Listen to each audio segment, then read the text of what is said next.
Hey everybody, Stippling Vaughn, and it is week 2 of the NFL. Week 1 was quite eventful.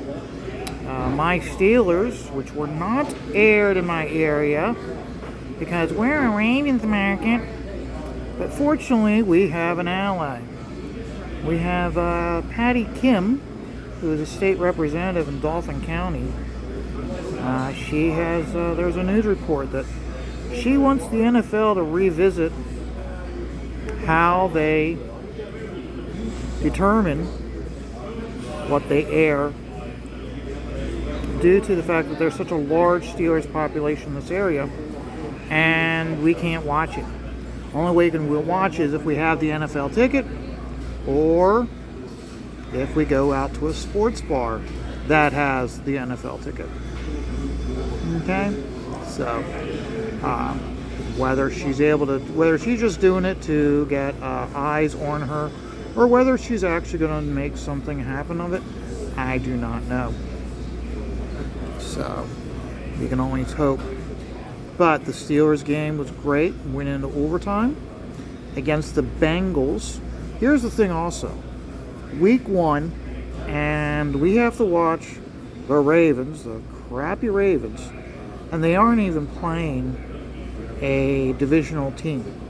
They're playing the Jets. Okay? That's a joke of a team. Oh, I apologize to any Jet fans, but no, I don't. And we got stuck watching that dog of a game. Then as soon as the game's over, it then switches over to the Steelers that are going into overtime. And we have to watch, and it was a great game. It was an overtime win. But yeah, we only got to see the overtime. If it had been regular games, they hadn't had to go into overtime. If they'd won without going to overtime, we never would have seen it. So, the Bills won Thursday night. Graham Nolan's got to be happy. The Bears won, so Joe Sontag is happy. The Dallas Cowboys, not only is Dallas Prescott out with another injury, they lost. And Andy Smith is, ho-hum, it's, what do you expect? It's our team, we suck. And you really think about a dejected franchise and how that's not good for your franchise when your fan base is that dejected that you're not upset over the fact that your quarterback is out and you lost the first game. So, said a lot, sadly, about the franchise. So, and of course, you can tell, we are at our local dive bar. The games will be starting soon. So, because the games will be starting soon, people are rolling in. You can hear a lot of background noise. If you all of a sudden hear a boisterous, aggressive voice using a lot of F-bombs, no, we are not about to have a fight break out in this bar. It is Marty. Marty is a boisterous individual, and he uses motherfucker to describe a lot of stuff. So if you hear that, do not be alarmed. I'm not going to have a glass thrown at the back of my head. And there we go. And Danny has switched the TV, the speaker system over to the TV. So I know I'm not doing a good job. But see, the fact that I'm having an issue with keeping the nib in the middle of the page is why I'm only working on this piece and not this piece over here. Okay, this is a piece that I'm working on called the USS Belknap. Okay, it is part of the naval fleet.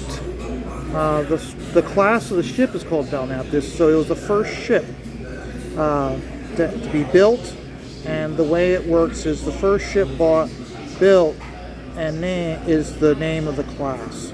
So that was the USS Belknap, and the classification for those ships are called the Belknap class. I'm going to do when I get closer to finishing, I will be doing a full video on it, going over the history of the USS Belknap. I'm not going to do it now. Also, when I do the video on the USS Belknap, I am not going to be inking. Okay, I have not done a battleship before or a naval vessel before, so I do not want to have to be trying to ink like this while holding the phone. So that's the reason why I'm not going to be doing a video on it.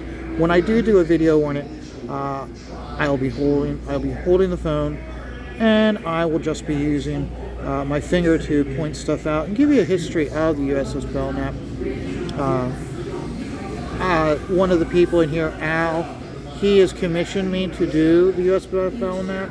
The reason why he wants me to do it is it's a ship that he served on, and he has a reunion in the middle end of October. So when I get done with this video, I'll be switching over and starting that right off the bat. So that's the reason why I'm not working on it, because I want to do a very good job.